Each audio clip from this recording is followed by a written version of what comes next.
명절 잘 보내셨습니까? 예, 피곤하실 텐데 인사 한번 하시죠. 힘차고 멋지게 사시기를 바랍니다. 그러세요.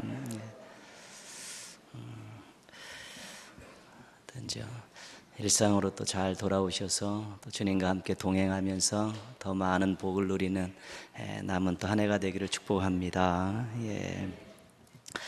이번 주 요절은 마태복음 6장 6절입니다. 우리도 기도에 대한 내용 또 이렇게 쭉 살피고 있는데요. 늘 또 보았던 말씀인데 한번 같이 너는 기도할 때 어떻게 하라는 그 주의사항인데요. 같이 한번 하겠습니다. 너는 기도할 때에 시작. 너는 기도할 때에 내 골방에 들어가 문을 닫고 은밀한 중에 계신 내 아버지께 기도하라. 은밀한 중에 보시는 내 아버지께서 갚으시리로다. 마태복음 6장 6절 말씀. 아멘. 이 마태복음 6장의 그 세 가지 주제를 가지고 설명하는 내용입니다. 구제와 기도와 금식. 이것이 당시 그 유대 신앙에 있어서는 아주 중요하게 생각했던 신앙의 3대 덕목입니다. 그래서 꼭 정해놓은 시간도 있고 또 일주일에 몇 번씩 해야 된다는 나름대로의 규정을 가지고 꼭 했었던 아주 중요한 것이죠. 그래서 이것을 잘하는 것, 이것이 신앙의 판단 기준이 되고 했습니다. 근데 맞는 것이죠. 이것을 진정으로 잘하면 그 믿음 자체가 아주 건강한 것입니다. 근데 예수님께서 말씀하시는 것은 뭐냐면 이것을 이용하지 말라는 것입니다. 이용하지 말라는 것이죠. 이것을 이용하는데 어떻게 이용하냐면 사람들에게 자신의 신앙을 인정받는 도구로 이용하지 말라는 것입니다. 또 자신의 권위를 세우고 인기를 얻는 수단으로 이용하지 말라는 것입니다. 이 구제와 기도와 금식은 하나님 앞에서 드려야 될 순수한 거라는 것이죠. 근데 이것을 자신의 신앙이 좋다는 것을 사람들한테 인정받고 때로는 자신의 권위를 세우는데 또한 자신의 인기를 누리는데 이것을 이용하지 말라는 것입니다. 그 이용하게 될 때 이제는 문제가 된다는 것이죠. 당시에 이런 부분들에 대해서 대표적인 사람들이 그 유대 지도자들이었죠. 유대 지도자들이 구제하고 기도하고 금식하는 것들을 이것을 이용해서 자신들의 신앙이 좋고 자신들이 하나님을 잘 섬기고 또 자신들의 이제 권위를 나타나는 데 이용했다는 것이죠. 그래서 이 세 가지를 이야기하면서 주의사항을 줄 때 동일하게 나오는 표현이 있습니다. 사람에게 보이려고 하지 말라. 이것이 구대, 기도, 금식이 다 똑같습니다. 사람에게 보이려고 하지 마라. 이것은 사람에게 보이려고 하는 것이 아니라 하나님 앞에서 자신의 신앙을 돌아보고 하나님의 뜻에 순종시키고 또 하나님의 뜻을 받드는 하나님과의 관계 속에서 개인이 관계 속에서 보여드리는 신앙적인 태도이지 이것을 사람에게 보이려고 하는 순간에 이 귀한 경건 생활을 이용하게 된다는 것입니다. 자신의 이익을 위해서, 인기를 위해서, 권위를 위해서 이용하게 된다는 것이죠. 이용하지 말라는 것이죠. 순수하게 하나님 앞에서 정말 제대로 된 모습으로 하나님의 뜻에 순종하고 하나님 말씀의 명령에 순종하는 마음으로 구제하고 정말 하나님 앞에 가까이 가려는 그런 마음을 가지고 또 기도하고 하나님 앞에 자신의 죄를 자복하고 하나님 앞에 거룩함을 유지하기 욕망을 절제하기 위해서 또 그 금식을 통해서 또 남은 것들을 나누기 위해서 순수한 마음으로 해야지 사람에게 보이려고 하면 안 된다. 그것을 지적해 주고 있는 것입니다. 사람을 기준 삼으면 사람에게 보이려고 하기 때문에 포장하게 됩니다. 이 포장하는 것을 외식한다 그렇게 이야기하는 것이죠. 외식한다는 것, 겉을 포장한다는 것입니다. 하나님 앞에는 중심을 보이게 되는 거예요. 하나님 앞에 나갈 때는 중심을 가지고 나가지만 사람에게 보이려고 하면 포장을 하게 된다. 보이는 부분만 신경을 쓰게 된다는 것이죠. 그러면 진짜 알맹이 있는 신앙이 아니라는 거예요. 껍데기 신앙. 사람에게 보이려고 하면 치장하게 되고 포장하게 되면 속은 어떻게 되든지 상관이 없다는 것이죠. 근데 하나님은 어디를 보시냐면 속을 보신다. 중심을 보시는데 자꾸 하나님 앞에 나가서 하나님 앞에서 이 진정한 속을 하나님 앞에 보여드리고 연단하고 새롭게 하면서 자꾸 하나님 앞에 인정받는 속이 되려고 노력을 해야 되는데, 사람에게 보이려고 자꾸 겉만 포장하면 사람에게는 인정받을 수 있고 칭찬받을 수 있고 인기를 얻을 수 있지만 하나님 앞에는 보일 게 하나도 없다는 것이죠. 저희의 상을 이미 받았느니라. 사람들에게 다 칭찬을 통해서 상을 받았기 때문에 하나님 앞에는 받을 게 없다는 것이죠. 이미 속 자체가 비어 있기 때문에 그렇습니다. 그래서 늘 말씀하시는 이 내용이 뭐냐면 은밀성을 이야기하는 것입니다. 왜 은밀해? 자꾸 공개하면 사람에게 보이려고 하니까 네 골방에 들어가서 하나님 앞에 은밀하게 기도해라. 하나님과 독대해라. 그래서 너희 마음을 하나님께 다 토로하고 하나님 주신 음성을 듣고 하나님과 깊은 영적 교제를 하는 은밀성을 강조하는 것이죠. 근데 이 은밀성을 벗어나서 자꾸 의도적으로 공개하려고 하다 보면 신앙 자체가 거칠의 신앙이 되어질 수밖에 없다. 허울 좋은 신앙, 명목상의 신앙밖에 될 수 없다는 것을 지적하고 있는 것입니다. 그래서 우리가 늘 하나님 앞에서 개인적으로 중심을 드러내는 그런 모습을 가지고 신앙생활하는, 또 그런 시간들을 갖는 많은 노력들을 하면서 속을 알차게 가꾸어야 되는 것입니다. 그 알차게 가꾸어졌을 때 우리가 바깥으로 갈 때도 겸손해지고요, 사람들의 세치의 혀에서 놀아나지 않게 되고요, 늘 다시 하나님 앞에 돌아와서 또 중심을 드리고 또 밖에 나가서 열심히 살다가 또 다시 중심을 점검하고 이렇게 속이 꽉 찬 신앙인이 되어질 때 어떤 어려움 속에서도 주님께 등 돌리는 일 없고요, 아무리 어렵고 힘들어도 해야 될 일들을 하는 그런 성숙하고 또 아름다운 신앙인의 모습을 유지할 수 있게 되는 것입니다. 1차적으로 하나님 앞에서 중심을 들이면서 자신의 신앙을 점검하는 이 일들 게을리해서는 안 되는 것입니다. 사람들은 언제든 또 잘하면 인정하지만 또 수틀리면 또 비판하고 또 그렇지요. 늘 그렇습니다. 그거는 기준이 왔다 갔다 하기 때문에 옳고 그르지 않고 내 편이냐 네 편이냐 내 감정이 어떠냐에 따라서 판단하는 그런 사람들의 세치혀에서 나오는 것에 자신의 신앙을 맡기지 말아야 되는 것입니다. 하나님께 신앙을 맡기고 늘 중심을 아름답게 가꾸고 단단하게 또 이렇게 연결어가면서 언제 어디서나 하나님 앞에 부끄러움 없는 신앙의 모습으로 살아가는 우리 멋진 신앙인들 된다면 하나님 기뻐하시고 또 하나님 쓰시기 좋은 그런 일꾼의 모습으로 성장할 수 있게 되는 것입니다. 건전한 신앙 태도, 또 성숙한 신앙의 모습들, 이 중심으로부터 잘 다듬으셔서 언제 어디서나 하나님께 인정받고 사랑받고 쓰임받는 행복한 신앙인들 되시기를 주님의 이름으로 축복합니다. 다윗의 인생은 정말 파란만장했죠. 어렸을 때는 형들이 있었음에도 불구하고 목장에 나가서 가축들을 돌보는 일을 했습니다. 그리고 블레셋과의 전투에 우연히 참여했다가 골리앗을 쓰러뜨리는 쾌거를 올리죠. 그 이후에 계속해서 도망다니는 삶을 살았습니다. 사울에 의해서 계속해서 도망다니는 그런 삶을 살았습니다. 사울이 죽은 이후에 7년 6개월을 헤브론에서 왕이 됐지만 실은 베냐민 지파를 중심으로 한 북쪽 지파하고 7년 6개월 동안 계속해서 부딪혔습니다. 사울의 가문, 그 잔존 세력들과 북쪽 세력들과 끊임없는 전쟁을 치르며 살았고요.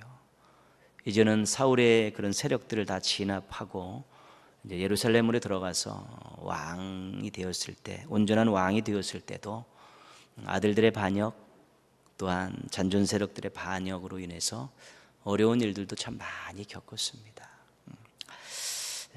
그런데 다윗은 행복한 사람이었죠. 삶은 정말로 파란만장했지만 행복했습니다. 왜냐하면 하나님께서 인정해 주는 인생이었기 때문에 그렇습니다. 다윗이 왕이 되어서 그 많은 사람들과의 그런 전쟁을 치른 많은 국가들과의 전쟁을 치를 때 하나님께서 다윗을 도와주셨습니다. 다윗이 어디로 가든지 이기게 하셨더라. 하나님 함께 하시는 인생이었기 때문에 행복했다는 것이죠. 환경적으로는 굉장히 어려움들이 많은 인생을 살았는데 그 인생이 하나님이 함께 하신 인생이었다는 것이죠. 곁에서 또 옆에서 도와주시면서 그의 인생이 참으로 잘 굴러갈 수 있도록 도와주셨던 것이고요. 다윗 또한 하나님의 영광을 우선했습니다. 그리고 하나님 뜻대로 사는 것에 굉장히 많은 신경을 썼지요. 그러니까 그의 마음속에는 하나님으로 가득 차 있고 하나님은 그를 늘 인도하시며 도우시면서 그 왕의 길을 잘 걷게 하셨습니다. 다윗이 행복한 인생이었다는 것들을 알 수 있는 중요한 증거는 뭐냐면 하나님께서 다윗의 후손들에게 하신 말씀이 있습니다. 너희가 다윗의 길로만 가면 내가 너희들 책임져 주겠다. 너희 조상 다윗이 걸어갔던 그 길로만 가면 너희들의 자손들도 계속해서 복된 자녀들이 될 것이다. 하나님의 약속이었습니다. 그러니까 다윗이 걸어왔던 이 인생길이 왕이 돼서 걸었던 그 인생길을 하나님께서 인정해 주신 것입니다. 참 잘했어요라고 도장을 찍어주시고 그 후손들에게 너희들이 이 다윗의 길로 걸어가는 이 왕의 길을 걸어가면 너희들 복받을 것이다 이야기하고 오늘날 우리들에게는 다윗과 같이 신앙생활을 하면 너희들도 복받을 것이라는 그런 교훈을 우리들에게 말씀 속에서 들려주고 있는 것입니다. 후손들에게 신앙의 모델이 되었고 또 계속해서 이어지는 역사 가운데서 하나님을 섬기는 모든 백성들에게 모델이 되었던 사람이 바로 다윗입니다. 누가 모델을 하라고 그랬냐면 하나님께서 세우신 모델입니다. 다윗처럼 다윗의 길로 걸어가며 다윗처럼 이것이 하나님께서 다윗에게 주셨던 엄청난 축복이죠. 그것이. 인생 살면서 누군가의 모범이 될 수 있다면요. 신앙과 삶에 누군가의 모범이 될 수 있다면 모델이 될 수 있다면 행복한 것입니다. 잘 사는 것입니다. 그거죠. 다윗이 자신의 후손들과 또 모든 신앙의 백성들에게 모델이 됐죠. 다윗의 길로 잘 걸어가라. 다윗이 행복한 사람이었기 때문에 정말 신앙의 모델로 하나님께서 세워주셨기 때문에 그는 정말로 멋지고 행복한 인생을 살았던 것입니다. 우리도 인생 100년 안팎으로 살지 않습니까? 정말 길면 긴 것 같지만 하루하루 지나가는 거 보면 엄청나게 짧게 지나갔죠. 지나온 세월은 더 빨리 지나간 것 같고요.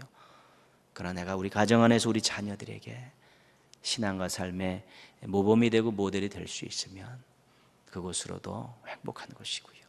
교회 안에서 누군가의 바라보는 누군가의 신앙의 모범이 사명의 모델이 될 수 있으면 그 하나님 앞에 큰 영광 올려드리는 것이 되는 것입니다. 그래서 누군가 나를 지켜보고 있다. 특별히 하나님이 지켜보고 계시지만 누군가 나를 보고 신앙의 모델로 삼고 모범을 삼으면 참 그것만큼 귀하고 행복한 것은 없다. 그런 마음 가지시고 여러분 주변에 여러분의 신앙과 삶의 모델이 되고 모범이 될 만한 사람들이 많아지기를 축복합니다. 더불어서 여러분들도 여러분의 후손과 또 함께 신앙생활하는 성도들과 또 여러분의 또 사회생활하는 많은 사람들로부터 또 모든 모범과 모델이 되는 멋진 인생들을 살아가시기를 주님의 이름으로 축원합니다. 다윗의 파란만장한 인생에 곁에서 함께했던 사람이 있습니다. 그것이 바로 요압이라는 사람입니다. 수루야의 아들 요압과 아비새와 아사헬이 다윗의 측근에 있었습니다. 왕이 되기 전부터 있었습니다. 이들은 조카뻘 되는 사람이죠. 그 누이들의 자녀들입니다. 자녀들이죠. 근데 이 세 명이 다윗의 측근에 있었습니다. 그 중에 요압이 이제 다윗의 모든 그 왕권이 시작된 이후 군대 장관으로, 군대 총사령관으로 그가 자리를 딱 지킵니다. 그 다윗이 이제 왕이 되어서 하나님의 언약궤를 딱 옮기죠. 언약궤를 옮겨놓고 그때부터 주변에 있던 많은 나라들을 정복하기 시작합니다. 그때 그 정복의 선봉장이 누구였냐면 요압이었습니다. 블레셋, 모압, 에돔, 소보, 아람, 하맛, 뭐 중소국가들 전부 다 다윗이 다 제압을 했습니다. 근데 그 제압할 때 전쟁의 선봉장이 요압이었습니다. 그 요압은 정말로 충성스러운 다윗의 신하였습니다. 다윗이 밧세바를 범해서 임신을 시키죠. 어쩔 수 없이 그 남편 우리아를 제거하려는 못된 생각을 갖죠. 우리아를 제거할 때 누구를 통해 제거하냐면 요압을 통해 제거합니다. 요압에게 편지를 보내서 전방에 내보내서 혼자 남겨둬라, 죽여라. 요압이 그 일도 감당했던 사람입니다. 주군을 위해서 자기가 똥물을 다 뒤집어 쓰는 그 정도의 충성을 했던 사람이 바로 요압입니다. 하나님께서 다윗에게 약속하신 것을 이루기 위해 주셨던 선물 중에 한 가지가 요압이라는 사람입니다. 다윗의 이름을 떨치고 그 왕권을 강화시키는 그 모든 일들에 있어서 요압이 없었으면 거의 불가능했을 정도로 요압이라는 사람이 모든 오명을 다 뒤집어 쓰고 그가 전쟁의 선봉에서 다윗을 위해서, 나라를 위해서 그렇게 싸웠던 것이죠. 다윗과 동고동락했던 용사였고 위로와 힘이 되었던 충성스러운 부하였습니다. 오늘 말씀은 다윗이 솔로몬에게 남긴 유언 가운데 요압에 대한 내용입니다. 근데 내용이 뜻밖이고 살벌합니다. 6절 말씀 보시면요, 내 지혜대로 행하여 그의 백발이 평안히 수월에 내려가지 못하게 하라. 요압이 평안하게 죽지 못하게 하라는 것입니다. 네가 잘 판단해서 괴롭히라는 것이고 처단해 달라는 것입니다. 그러니까 다윗이 솔로몬에게 남긴 유언 가운데 좀 살벌한 부분이 열왕기상 2장에 나와 있는데 그 중에 하나가요, 평생 자기의 신복으로 살았던 요압을 솔로몬에게 대신 처단해 달라는 것입니다. 네가 심판해라, 네가 처단해라, 네 지혜를 가지고 판단해서 때를 잡아서 그를 평안하게 죽지 못하게 처단하라는 것이 다윗의 유언이었습니다. 다윗은 왜 아들 솔로몬에게 이런 피를 흘리는 유언을 했어야 했을까? 정치적으로 상식적으로 하나 생각해 볼 수 있는 건 뭐냐면, 다윗이 왕위에 있을 때 요압을 제어할 만한 힘이 없었습니다. 군권을 가지고 있는 요압입니다. 다윗이 나름대로 그를 심판해야겠다는 마음은 갖고 있었는데 힘이 없었습니다. 군권을 가지고 있는데 쉽지 않다는 것이죠. 요압의 권세를 알 수 있는 그런 사건이 있었죠. 이제 아들 압살롬이 그 반역을 일으킵니다. 그때 이제는 다윗이 도망갔다가 다시 군여를 정비해서 이제 반격을 하면서 그 장수들과 그 병사들에게 엽살롬을 건드리지 마라, 압살롬을 건드리지 마라, 죽이지만 마라, 그 생명의 선처를 부탁을 합니다.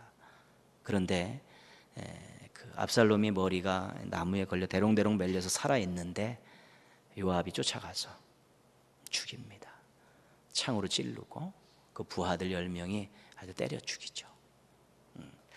좋게 생각하면 반역의 씨를 제거하는 결단입니다. 역사적으로 모든 역사에서 반역한 사람들은 전부 다 잔멸시키지 않습니까? 가족까지 싹 죽이죠. 그런 쪽으로 생각할 수 있고요. 그런데 한편으로 보면 왕의 간곡한 부탁을 외면한 처사였습니다.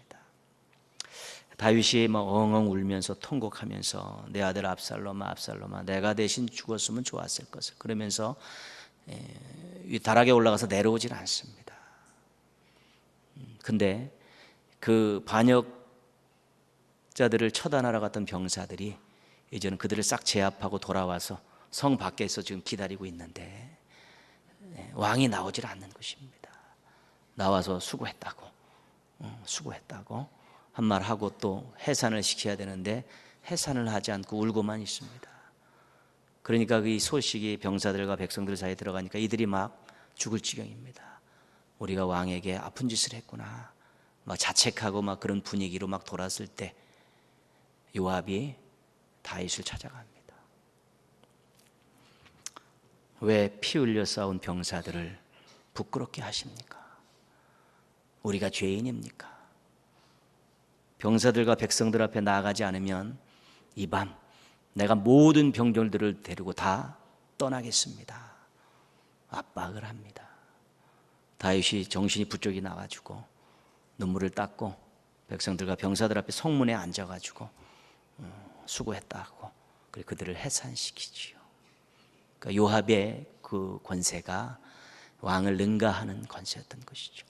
그것이 뭐 역사적으로 모든 역사에서 마찬가지. 군권을 가지고 있으면 왕이 허수아비가 되는 것이죠. 뭐 요새 또 뭐 드라마도 그런 거 아니겠습니까? 그러나 그것은 하나의 이제는 우리가 배경에 깔린 내용이고 성경에서 말하는 진짜 이유가 5절에 나와 있습니다. 다윗은 왜 그렇게 충성스러운 요압을 솔로몬에게 제거하라고 했을까? 5절 말씀 좀 길게 되어 있는데요. 수루야의 아들 요압이 내게 행한 일, 요압이 다윗에게 행한 일이 있다는 것입니다. 곧 이스라엘 군대의 두 사령관 네레의 아들 아브넬과 예델의 아들 아마사에게 행한 일을 내가 알거니와. 그러니까 아브넬과 아마사에게 행한 일을 다윗이 가슴에 담고 있는 것입니다. 그가 그들을 죽여 태평시대의 전쟁의 피를 흘리고 전쟁의 피를 자기의 허리에 띤 띠와 발에 신은 신에 묻혔으니. 그러니까 다윗의 마음속에 지금 두 사람이 가슴속에 남아 있습니다. 한 사람은 아브넬이라는 사람이고 한 사람은 아마사라는 사람입니다. 근데 이 아브넬은 누구냐면 사울의 군대 장관이었습니다. 사울이 죽으니까 그 사울의 아들 이스보셋을 데리고 가서 북쪽 지역에다가 이스보셋을 왕으로 세워서 북쪽 지역에다가 나라를 만들어 버린 것이죠. 그래서 모든 군권을 다 장악하고 있는 북쪽의 군대 장관입니다. 근데 이 아브넬이 이스보셋이 하는 꼴을 보니까 뭐 별로 신통치가 않고 자신에게도 섭섭하게 하니까 은밀하게 다윗을 찾아옵니다. 피를 흘리지 맙시다. 내가 북쪽의 모든 것들을 다 당신에게 넘겨줄 테니까 피를 흘리지 말고 통합의 왕으로 오르십시오라고 밀약을 맺습니다. 다윗도 동포들과 싸우지 않고 통합할 수 있다는 것이 얼마나 좋습니까? 그래서 아브넬과 밀약을 맺고 아브넬을 돌려보냅니다. 근데 그 전에 어떤 일이 있었냐면 이 요압의 세 형제가 이제 북쪽에 그 아브넬과 싸움이 있었습니다. 전쟁이 있는데 아브넬이 막 도망을 갑니다. 그랬더니 그 요압의 동생 아사엘이 쫓아가죠. 쫓아가다가 아브넬에게 죽임을 당합니다. 그러니까 요압이 자기 동생을 죽인 원한을 갖고 있었던 것이죠. 아브넬에게.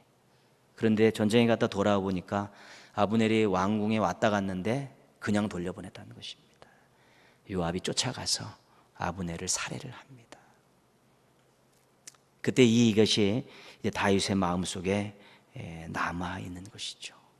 왜냐하면 이것은 나라를 위해서 결정한 일입니다. 그리고 다윗이 자기의 모든 것을 보고 약속한 일입니다. 그리고 아마 다윗의 입장에서 이것을 약속할 때 하나님의 이름으로 맹세하지 않았는가 그런 생각이 있습니다.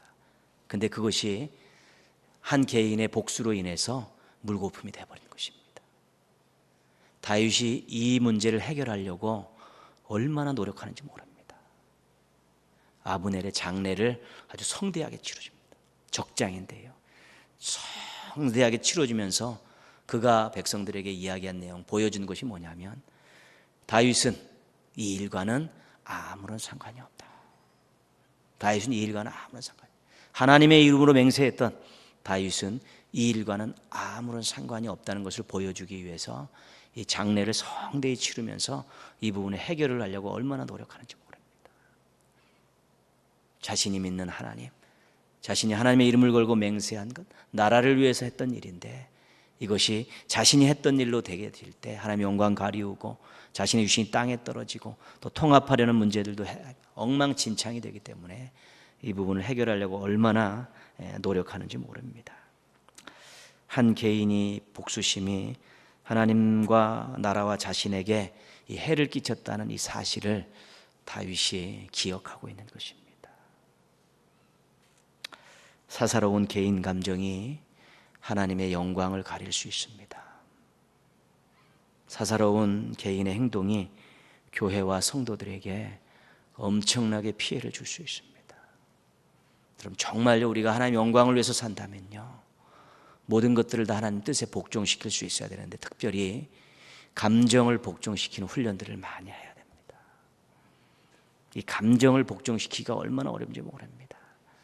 복수심, 미움 이런 것들은 정말 복종시키지 못해가지고 이것들 툭툭 터져 나와가지고 하나님 영광 가리고 교회와 공동체와 성도들에게 상처 주는 일들이 심심치 않게 일어나고 있습니다.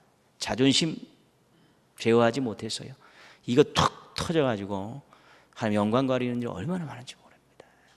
교회 공동체 안에서 정말 하나님 영광 가리고 교회와 성도들에게 폐를 끼치는 것 중에 한 가지가 자신의 사사로운 감정을 잘 제어하지 못하고 터뜨려가지고 이 엉망진창으로 만드는 일들이 쉽지 않다는 것이죠.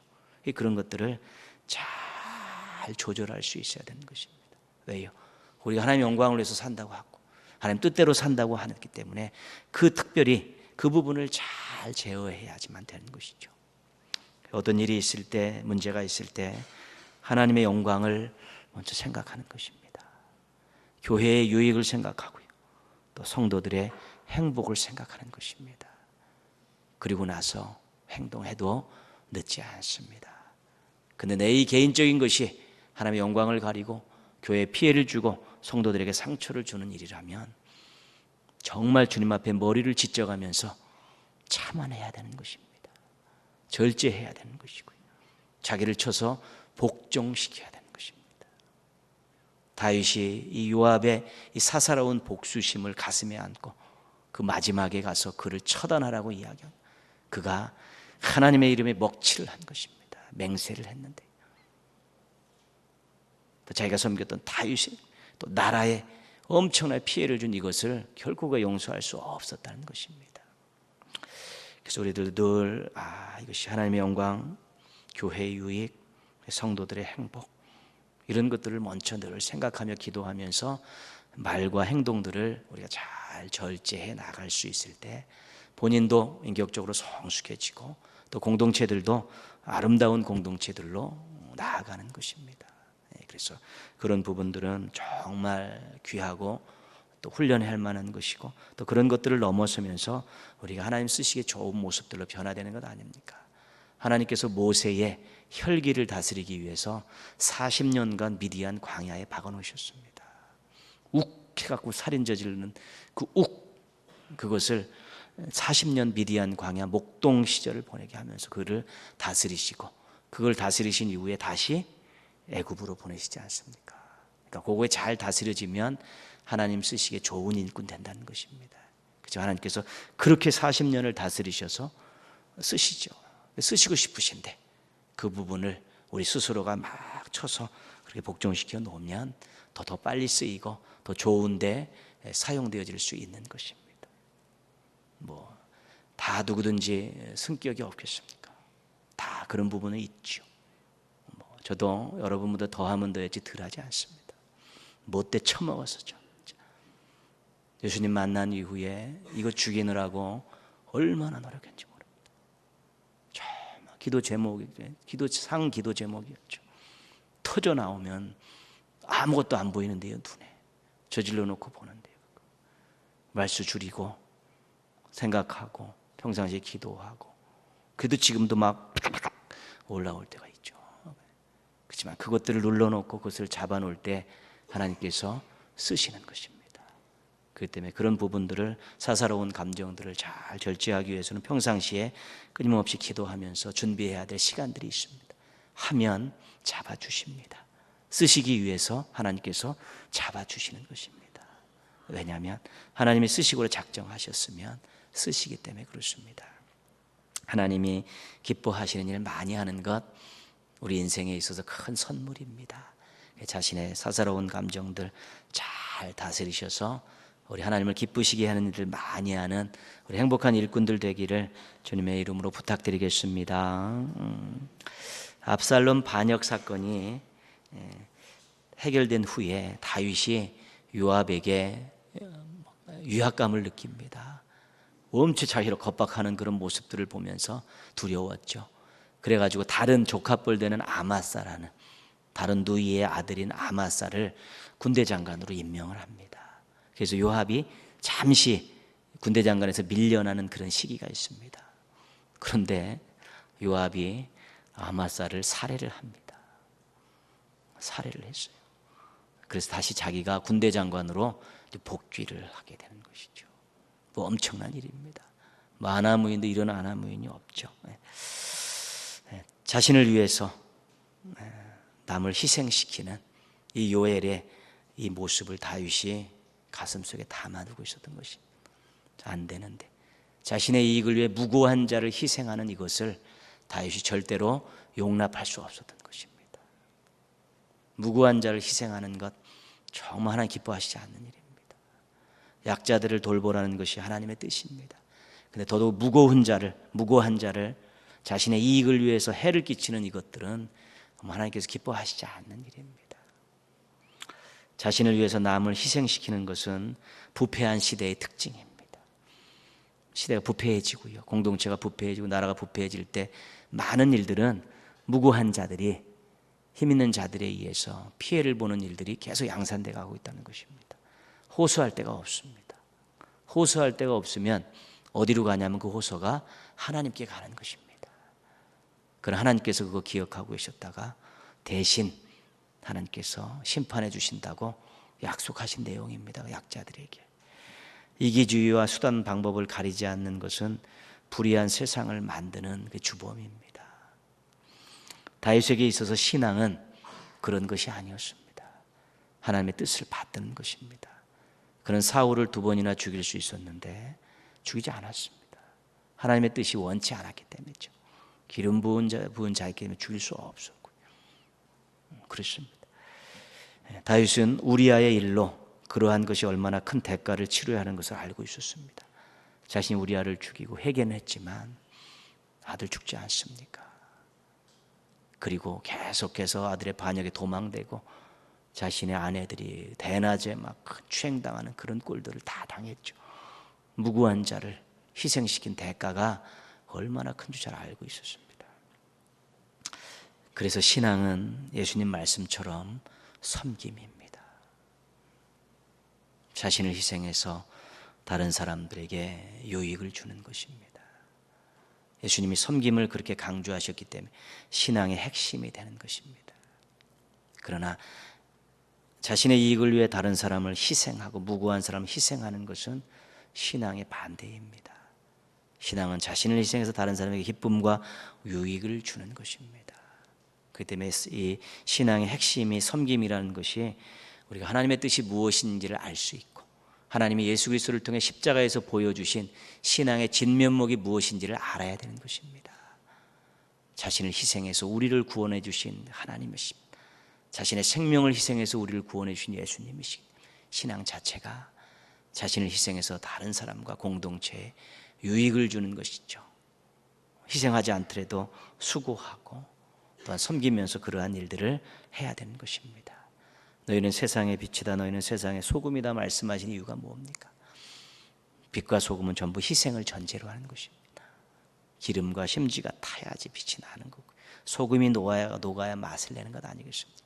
기본적으로 섬김을 밑바닥에 깔고 세상의 소금과 빛이 되라고 말씀하셨는데 섬기지 않고 세상과 빛이 될 수 없는 것입니다. 큰 걸 요구하지 않습니다. 자신의 삶의 자리에서 가정 안에서 서로 섬기고요, 또 교회 공동체 안에서 서로 섬기고요. 우리가 뭐 초대교회처럼 자신의 재산을 다 팔아서 그런 거 아니지 않습니까? 좀 배려하고 또 축복하고 어려울 때 손잡아주고 기도해주고요. 조금 힘들면 내가 먼저 조금 한 번 더 일하고 이런 섬김을 통해서 사회가 따뜻해지고 밝아지고 아름다워지는 것이지요. 그러니까 다윗의 마음속에 남아있던 이 다른 사람 무고한 사람을 희생해서 자신의 이득을 챙겼던 이 요압의 모습들, 또 사사로운 감정을 때문에 하나님의 영광을 가리고 또 많은 피해를 주었던 그런 모습들을 다윗이 마음에 담고 있는 것이죠.